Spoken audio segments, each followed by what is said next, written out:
লোক একটা মেয়েকে টানতে টানতে নিয়ে যাচ্ছে। সে চিৎকার করে উঠল, কে ওখানে, দাঁড়াও বলছি। তাড়াতাড়ি বাইরে বেরিয়ে গিয়ে দেখলো কেউ নেই। আবার টিভির সামনে এসে বসেছে, দেখলো লোকটা মেয়েটাকে টানতে টানতে কারখানার ছাদে নিয়ে যাচ্ছে।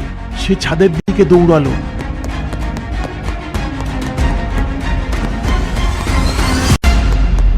কিন্তু ছাদে এসে কিছুই দেখতে পেল না। সে ছাদে লোহার সিঁড়ি দিয়ে জল ট্যাঙ্কের কাছে গেল। জল ট্যাঙ্কের ঢাকনা সরিয়ে তার মধ্যে আলো ফেলে দেখল, না, কিছু নেই। এসব কি হচ্ছে সে বুঝতে পারছে না। একবার অফিসে ফোন করবে কি না ভাবছে,